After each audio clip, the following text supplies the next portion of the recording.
Qual é a diferença que o senhor sentiu lá, assim, no desgaste, no ter que carregar uma mochila por tanto tempo? Como é que o senhor sentiu isso? O que eu diria? Eu quando fiz os caminhos de Caravaggio, eu fazia uma média de 35 quilômetros por dia. É demais.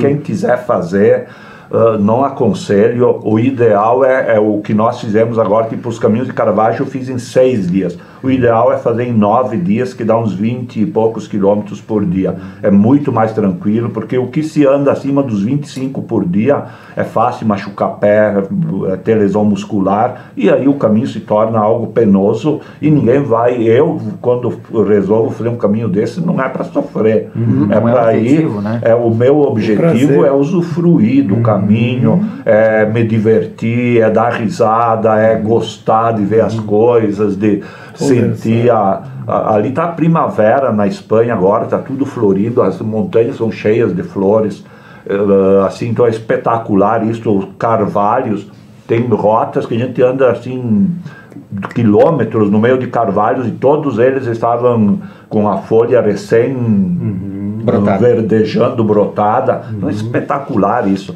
Então, assim, pro caminho ser bom, não pode exagerar na dose, senão a pessoa se machuca. E uma coisa que eu fiz nesse caminho que não tinha feito nos outros foi fazer diversas caminhadas antes, até para escolher o tênis, para ver qual tênis não machucava o pé. Então fui até o Caravaggio umas 2 vezes, aí vi que um tênis doía o pé, o outro não, então escolhi o que não doía o pé, para escolher meia, para esse tipo de coisa. E para preparar o pé também, para que tenha calos.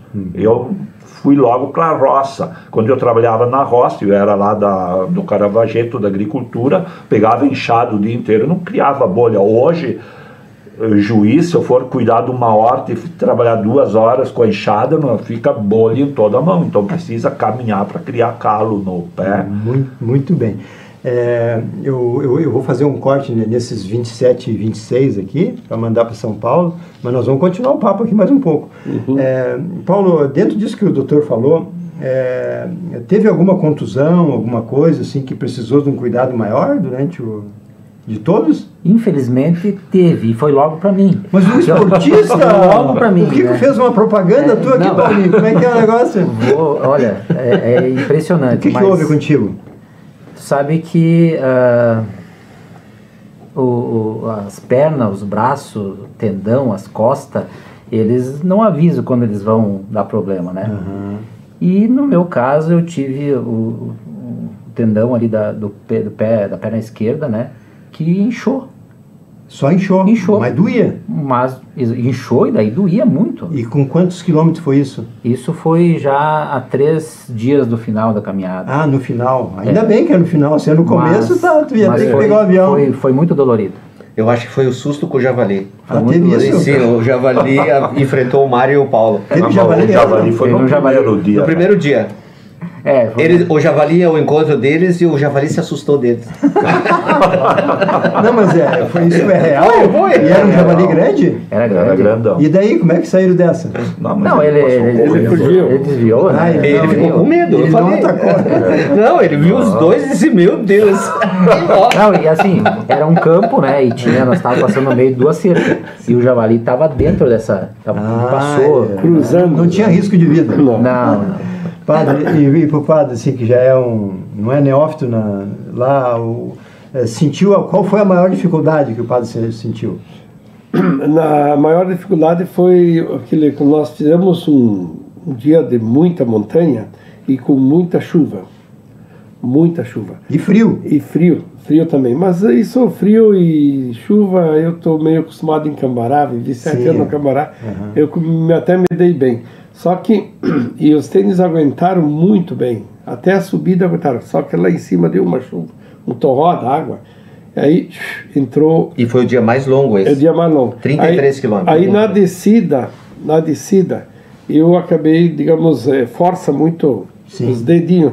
E eu tenho meus 2 dedinhos do pé, que eles, desde o tempo que a gente chutava pedra na colônia, né? Estão sem unha praticamente, né? Ah, mas chegou a sangrar nessa... Não, eles já estão meio assim, desde pequeno. Mas agora, então, na descida, assim, forçando, então meio que criou aqui um certo grau de ferida, Uma bolha. uma bolha, ou nem bem bolha, meio calo.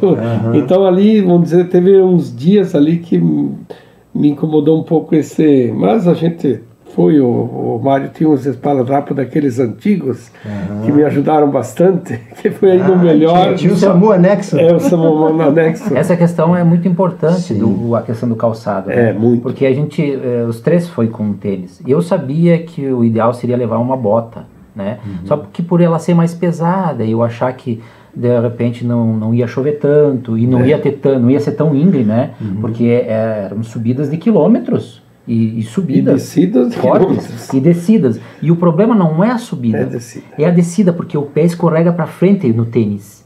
Entendeu? Faz o tênis mais não força, às vezes, né? Se fosse uma botinha, ela tem o cano alto a minha e ela é muito bota. mais estruturada. Segura, né? O pé não ia ter esse problema. Então nós sofremos todos com isso. Mas é mais pesada a bota. Ela é mais pesada, mas no fim eu acho que não ia ser o problema. Por isso ia que ser a solução. Eles indicam que para esse caminho que nós fizemos primitivo, o ideal sempre é bota. A bota. Passaram por vocês de bicicleta? Passaram. Vários. Mas não, por exemplo, por essas áreas de montanha, eles desviam. Eles vão pela... Eles chamam, na Espanha, eles chamam na... Carretera, que é a estrada.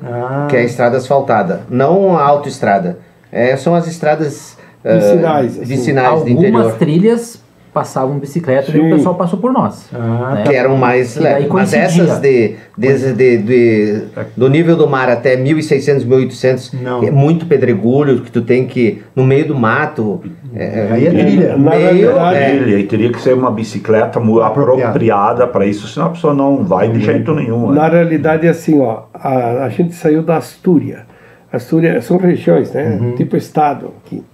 A Astúria, ela não tem preparo, os caminhos não tem muito preparo. Eles são bem rudes. Né? Rústicos. Por isso que é primitivo. É primitivo, por isso, né? Padre, só acho que, não sei se a gente especificou, vocês saíram da onde para onde? Oviedo, que é Astúria, né? Na Espanha. Na Espanha. Tá. Na região da Astúria. Então, ali os caminhos são bem primitivos, né? São bem assim, são sinalizados, mas não é tanta sinalização, digamos, quanto depois a gente entra na Galícia. Galícia é a região propriamente de Santiago de Compostela, que sai da Portugal e vai até Astúria. É a Galícia, a região da Galícia. Galícia então, é mais Espanha ainda. É Espanha, só que Santiago a região dentro da Santiago de Compostela. Então ali eles vivem muito em função do turismo, né? Muito em função de Santiago, toda a Galícia. Então ali os caminhos são muito melhores sinalizados, preparados. Então nós pegamos muitos ciclistas quando entramos na Galícia. Até ali eles vão por caminhos mais de asfalto, né? E ali na Galícia não, na Galícia já tem gente que vai de bicicleta, tem gente que vai até a cavalo. A cavalo. Kiko, o Ivan da Que Delícia fez de bicicleta, mas ele fez 30 dias só bicicleta direto também, né? Ele e o Galafaz. Não teve turismo, foi só bicicleta, né? Mas tu me falou agora que vocês começaram na Espanha e Santiago de Compostela fica na Espanha. Fica na Espanha. O que vocês foram fazer em Portugal? Aí nós fomos fazer, porque nós fomos até Fátima. Saímos de Santiago, fomos a Finisterre, que todos os que fazem, a maioria que faz os caminhos de Santiago de Compostela, os peregrinos, no antepassado, eles iam até Finisterre. Finisterre, fim da terra, que chega numa península, na própria Espanha, que de Santiago também até Finisterre tem um caminho. 80 quilômetros. 80 quilômetros, e as pessoas vão lá e queimavam tudo que é excesso da bagagem. Por isso que no início nós falávamos dos símbolos, né, dos caminhos, que é a vieira, né, que tem o símbolo dos caminhos, e em todos as indicações, as sinalizações, tem a vieira. E engraçado isso da Galícia e das Astúrias. Nas Astúrias, a vieira, ela tá num sentido. Entra na Galícia, ela muda o sentido. Né? Então tem que estar atento a isso. Mas a seta que é importante. Então, alguns símbolos que tem nos caminhos de Santiago, que servem para a vida. O de acordar, recomeçar. E uma das palavras que a gente falou, que viu uma árvore pendurada no meio do rochedo, a gente falou da resiliência. Então a gente ficou filosofando. É o que mais tem resiliência nesse caminho. Com um bom copo de vinho a gente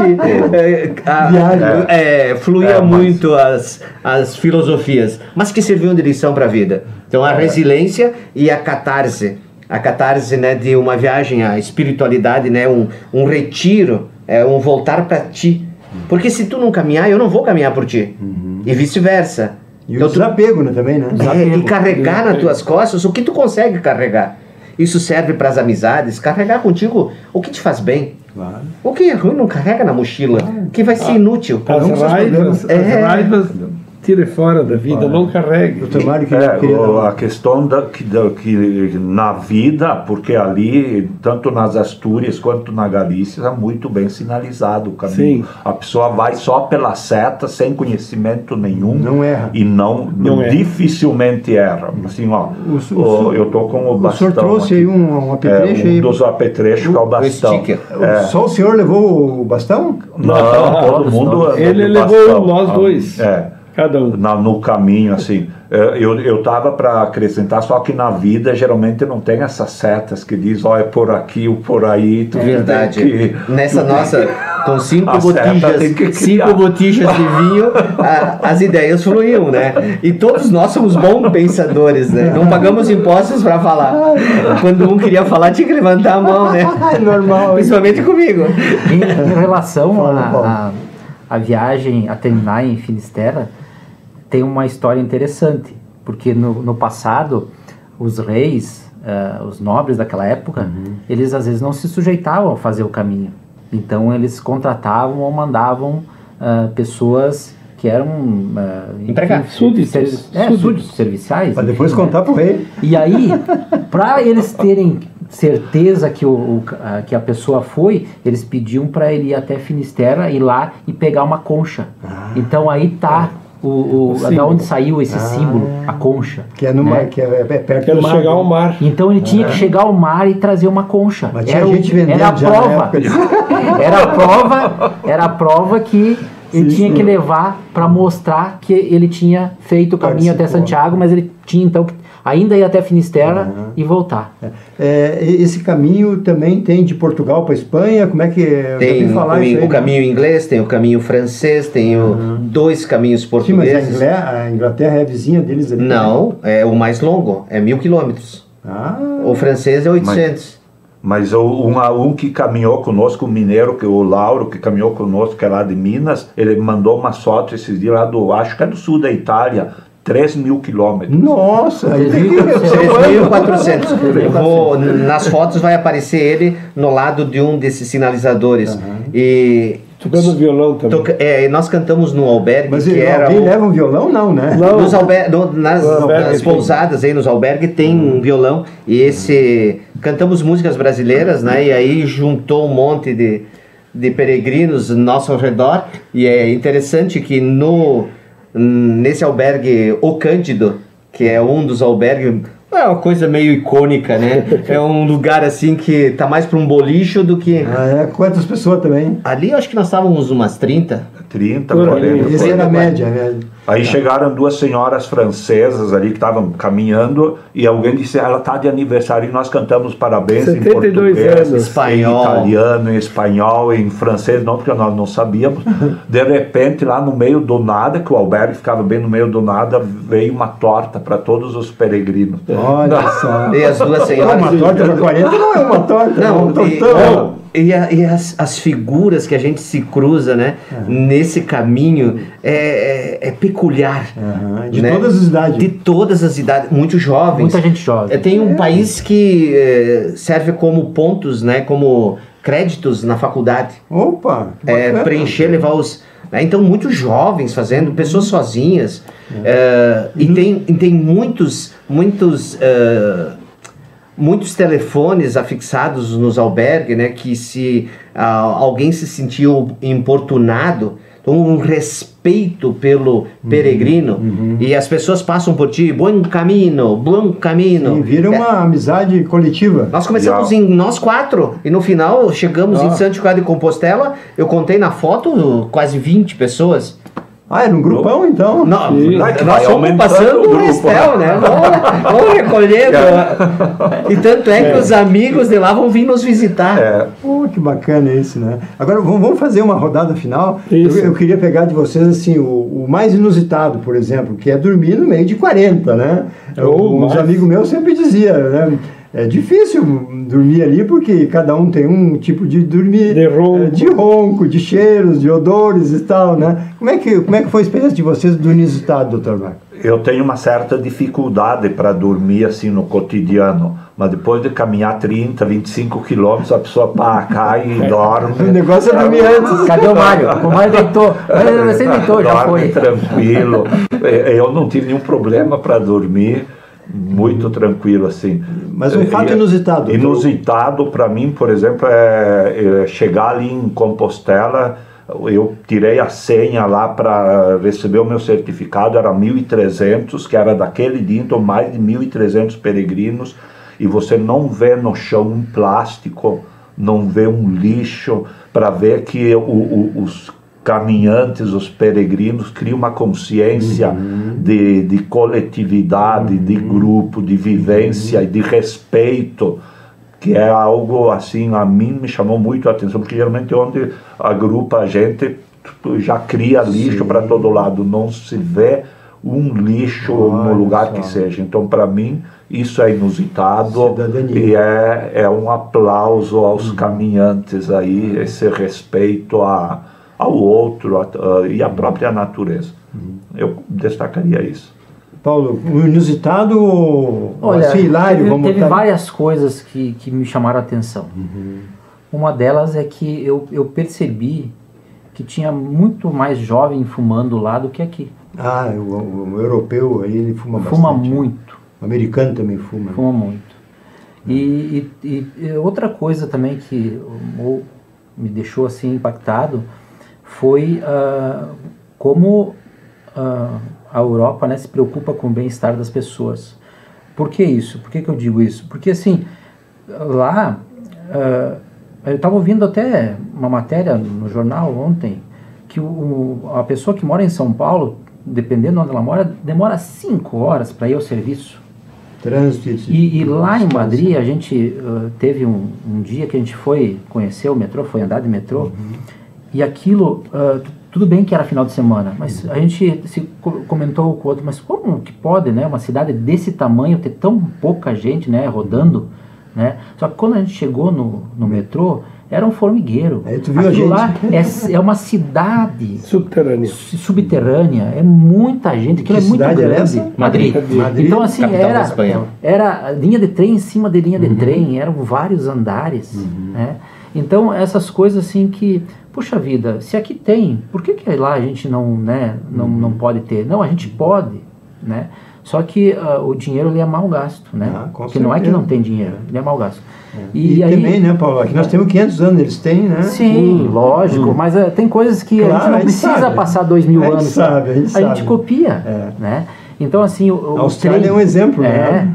O trem lá, meu Deus, tu pega o trem e tu vai com 300, 400 quilômetros. Vai para onde quer. E assim, numa facilidade. E trem rápido, né? Trem rápido. Né? Então essas coisas que a gente já sabia que existia, mas que a gente, quando chega e se aproxima e utiliza aquilo, tu vê e diz, puxa vida, né? Por que não? Né? E então essas é uma das coisas assim que me impactaram, né?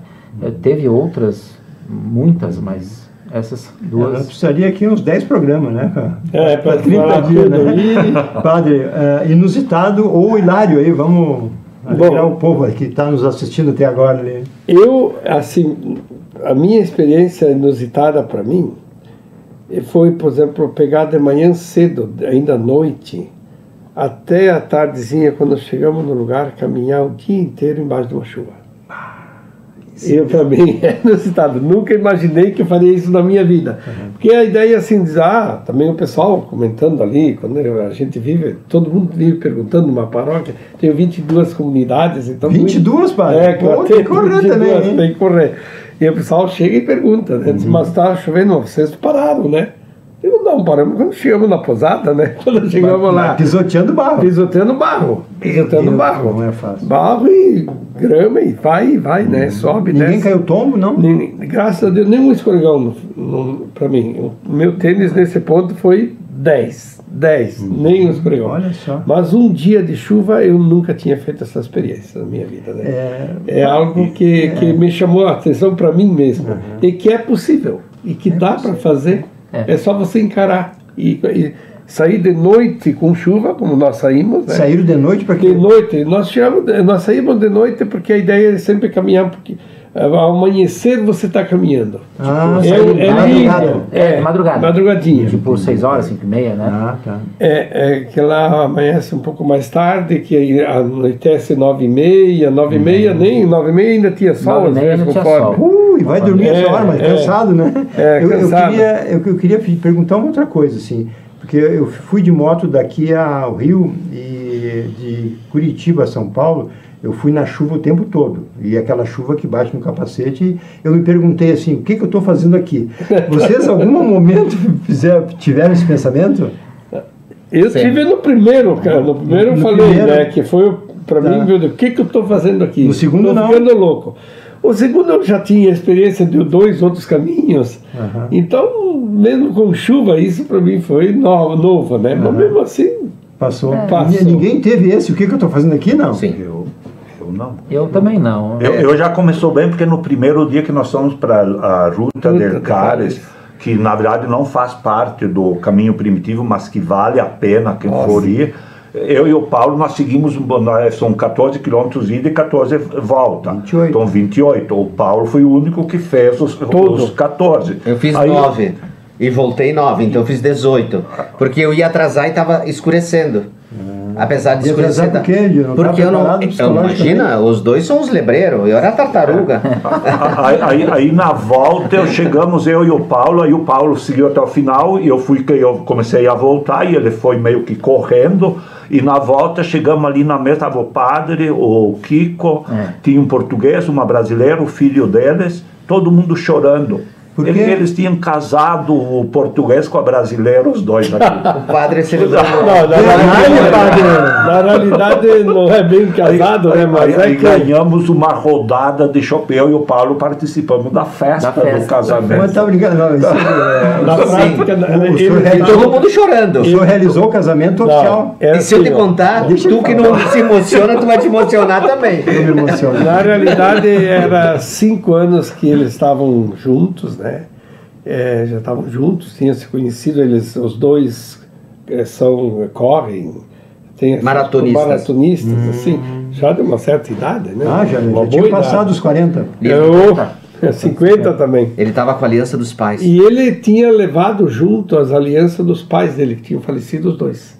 Levado junto, na intenção de... Lembra da igreja que eu te falei que tem no pé da montanha?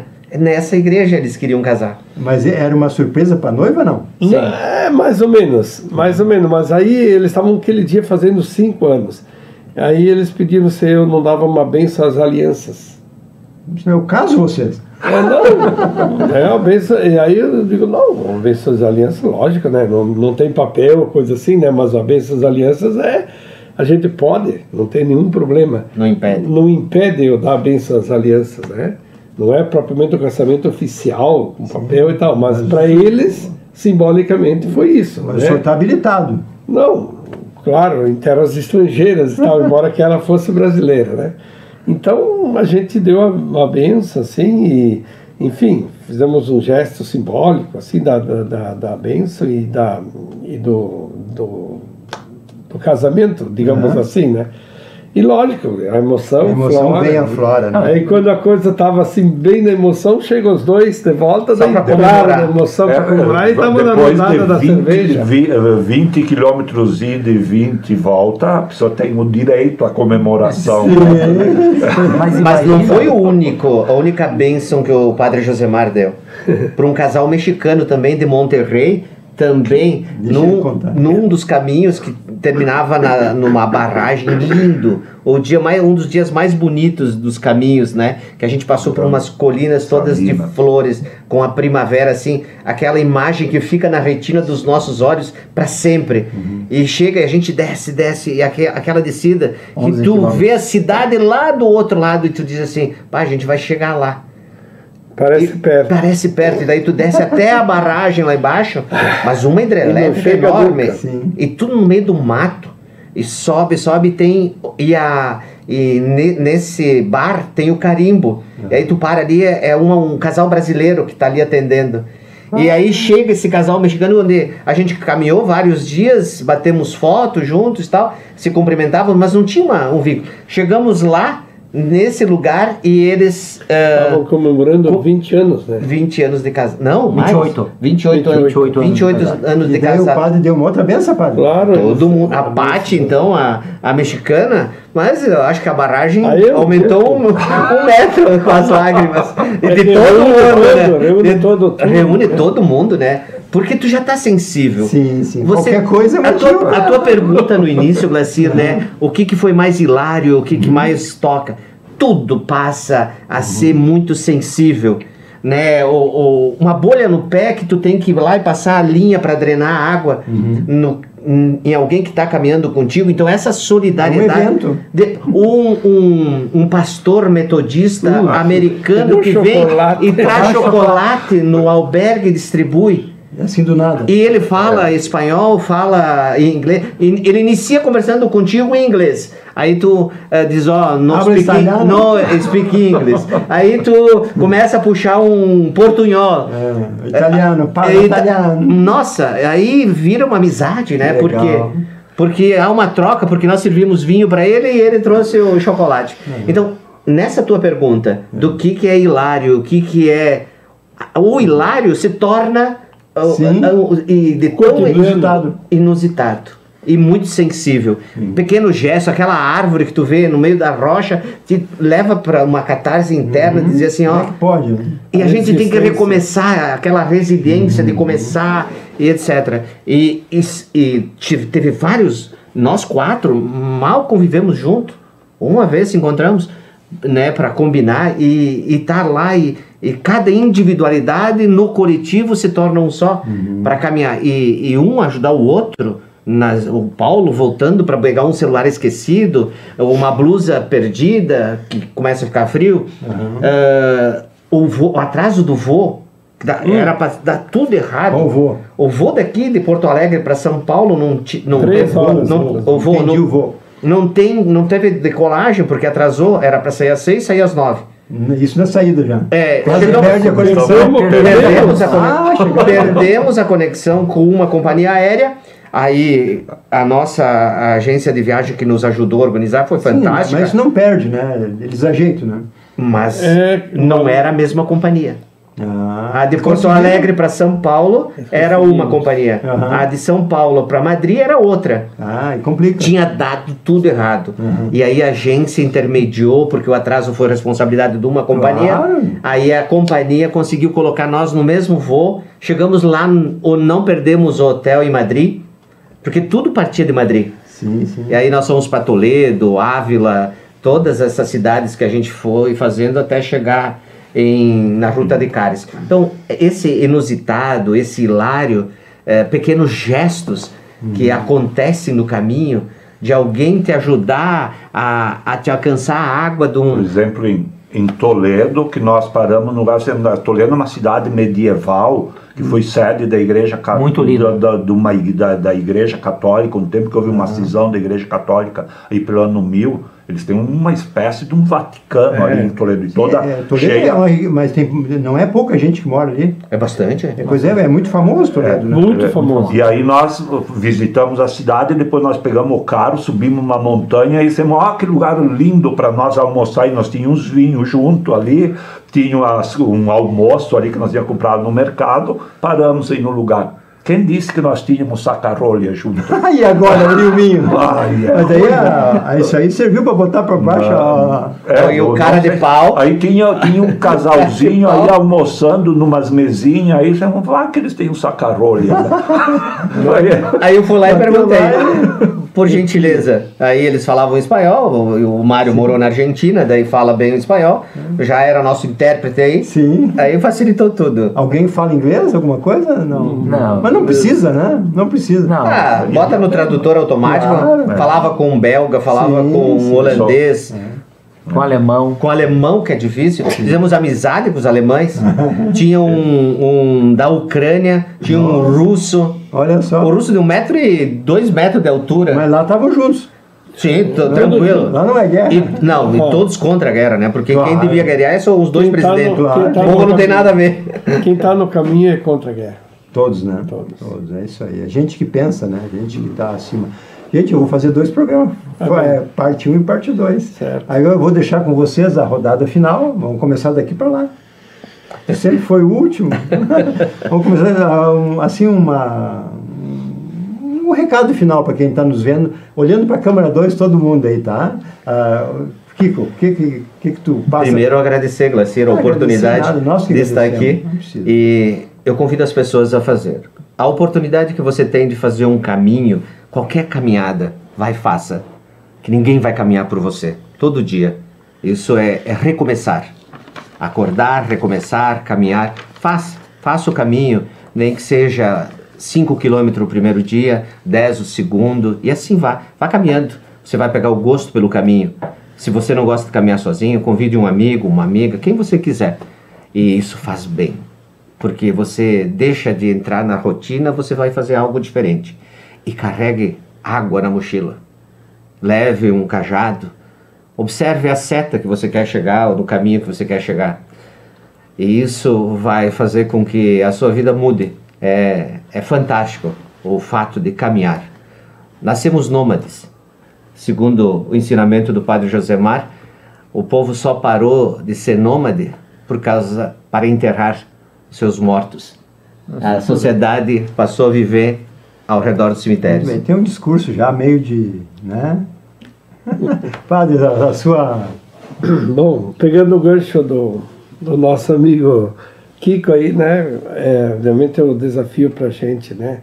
Parar de ser sedentários, de sermos sedentários. É muito importante a gente caminhar. Em todos os aspectos, né? Caminhar é a gente se desinstalar, né? Buscar o novo. Buscar a gente encontrar algo diferente, né? E a gente só vai conseguir se a gente caminha, se a gente vai. Então isso é muito importante. Agora outra coisa que acho que é o caminho ensina pra gente: descarregue a mochila. Descarregue a mochila. A gente precisa carregar só essencialmente o essencial. E o essencial, uma frase que o Mário gostou muito, mas eu também, diz assim: a única certeza que nós temos é que estamos vivos, que estamos aqui. É a única certeza que nós temos. Então aproveite a vida, caminhe, descarregue as raivas, os ódios, as vinganças, bote fora da sua mochila isso aí, da sua vida, de sua cabeça, do seu coração. Viva livre, viva desprendido, caminhe. E isso ajuda a gente a viver uma vida de qualidade, uma vida, a alegria de viver. A gente caminha. É impressionante o encanto que dá. A gente está cansado, sim, um dia de caminhada, que é que não cansa. Mas a alegria de tomar um copo de vinho na chegada é fantástica. A partilha, as risadas comunitárias faz a gente sentir que a vida vale a pena viver. Vamos caminhar. Paulinho, olhando para a câmera 2, quem só está te vendo. Queria te agradecer por essa oportunidade hoje, a gente expor aqui um pouco da nossa aventura. Queria agradecer aos meus parceiros, meus amigos. Eu fiquei muito contente com o que a gente fez e como a gente fez. Né? Isso é pra vida, né? Como o Kiko falou, 4 pessoas que se conhecem, mas que nunca tinham ficado tanto tempo juntos, né? Então eu quero dizer para as pessoas que a caminhada não precisa ser uma caminhada como a gente fez, ir para Santiago de Compostela. Se puder, ótimo, faça. Mas ela pode fazer como o Mário faz. O Mário sai da casa dele, vai até Caravaggio, vai até Caravaggio, vai a Bento, vai a Caxias, né? Então, o importante é a gente caminhar, e caminhar no sentido assim, a nossa vida é uma caminhada, né? A vida das pessoas é uma caminhada. Mas aquilo que o padre falou de levar somente o que é necessário, a gente pode transferir isso, se a gente tem alguma desgosto, a gente tem algum desencontro com pessoas, gente, perdoem, sabe? É isso que o padre quis falar. Vamos relevar, sabe, se a pessoa te faz mal, fica longe dela. O problema é dela, né? Entendeu? O problema é dela. Não fica perto, né? Então, essas coisas, o caminho, no caso que a gente fez, ele também ele ajuda a gente a perceber essas coisas, né? Que levar somente o necessário. O padre, quando fala que é levar somente o necessário, é não ficar carregando coisa ruim. Deixa, entendeu? Aquilo ali vai só te fazer mal. Então, deixa pelo caminho, não leva junto. Né? Então é isso, né? Eu acho que a caminhada ela não precisa ser especial. Vamos fazer Caravaggio de Farroupilha Canela, ou de Canela Farroupilha, se puder, ótimo, né? Mas o que eu aprendi com o Mário é que a gente tem que caminhar quando pode, né? Além de fazer bem fisicamente, faz bem espiritualmente, né? E isso faz com que a gente melhore como pessoa. Eu vou lançar aqui até um desafio, vocês que são mais influentes, né? Faz algum tempo que eu divulgo para as pessoas que a gente devia fazer como Barbosa, ter na linha de trem que passa no meio da cidade, ter uma pista de caminhada. Mas a gente já tem para Caravaggio, não é a mesma coisa. Não é. E nunca concluíram ainda. Carlos Barbosa, ela deu um passo a mais, ela evoluiu depois que fizeram a pista de caminhada, a ciclovia no meio da cidade. As pessoas, elas melhoram. Quando tu dá oportunidade, as pessoas, né, elas melhoram, elas começam a usufruir daquilo, e é impressionante. Todo mundo que vai a Barbosa diz, mas como a cidade é boa, é legal. Farroupilha é boa também, claro, entendeu? Melhorar, mas né? Podem melhorar, né? Então é isso que eu gostaria de falar. Dentro disso, desde 2008 que eu brigo para ter do Industrial São José uma ciclovia dos trilhos. Aí me fazem gasto 6.450.000 para ali do lado de uma rodovia perigosa, né? Sim. Enquanto que se nós fizéssemos aqui, nós teríamos qualidade de vida, teria local para todo mundo caminhar, podia ser uma ciclovia, unia todos os bairros da cidade. Mas aí entra a política, né? Doutor Mário Majorni, as suas considerações finais por hoje. Eu gosto muito, Glacir, de caminhar. O pessoal que está nos vendo, eu amo caminhar. Então, assim, e para mim o caminho, o caminhar é assim, de repente você está caminhando, já me aconteceu de você estar passando no meio de um bosquezinho e aquele bando de cigarro, não sei se é bando que se diz, aquele canto, aquela orquestra, isso não tem preço. Isso aí vale você andar 20 quilômetros. Você passar pela montanha que o Kiko falou, e cheia de flores, amarela de um lado, lilás do outro, e lá embaixo a represa, e lá do outro lado a vilazinha, lá Gran Salimas. É espetacular, isso aí te marca, para mim ao menos. Eu levo isso já encontrei indo pro santuário, nunca mais tinha visto vagalume, que lá na infância tinha. Tô andando de manhã antes do clarear do dia, encheu de vagalumes ali na beira da estrada. Então, para mim, isso é caminhar, é você estar preparado, e às vezes não acontece nada, e tudo bem. Caminhar é esperar também que não aconteça nada. Você caminhou, e faz bem para a saúde. Então isso é espetacular. Então caminhem. O pessoal que está nos ouvindo, quiserem fazer o caminho primitivo que nós fizemos, é muito dessa. A experiência dos albergues é muito show de bola. A paisagem é lindíssima. Quiserem fazer os caminhos de Caravaggio, que eu já fiz, e num grupo de 4 pessoas também que eu não conhecia, foi espetacular. Cria um elo entre as pessoas e com as pessoas que moram ao lado do caminho, com as pessoas que você encontra no caminho ali na Espanha, é espetacular. Então é uma experiência, para mim, fantástica. Eu amo caminhar, E eu sempre digo, não me convidem, senão eu volto. Legal. O Mário vai fazer o Peru agora. Vou E fazer. nós estamos organizando Assis, e depois o próximo é Turquia, São Paulo. Turquia? Na Turquia e na Itália, Assis. Nós temos Também isso. tem isso? Tem. Ah, eu Caminho fui de na São Turquia, Paulo. Grécia, mas não... Os caminhos de São Paulo. Os caminhos de São Paulo. Gente, ultrapassamos bastante, nós vamos fazer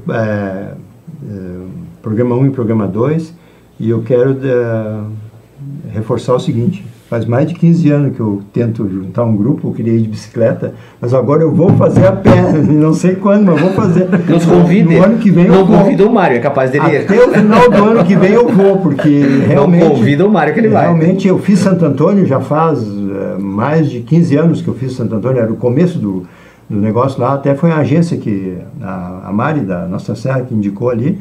Nós fomos de ônibus até Santo Antônio da Patrulha, de Santo Antônio fomos até lá, a Freeway, né? Almoçamos lá. Fui eu, minha filha e mais um monte de pessoas conhecidas. E ali era a minha preparação. E aí foi indo, filho pequeno, né, Paulo? Não é fácil, Não é né? fácil, é. Mas até o final de 2026 eu vou. Nem que seja sozinho. Obrigado pela presença de vocês. Quem quiser nos assistir, eu tenho certeza que vai ser uma lição e um incentivo para viver melhor, né? Muito obrigado por vocês. Encerramos por aqui hoje. Obrigado, Graci.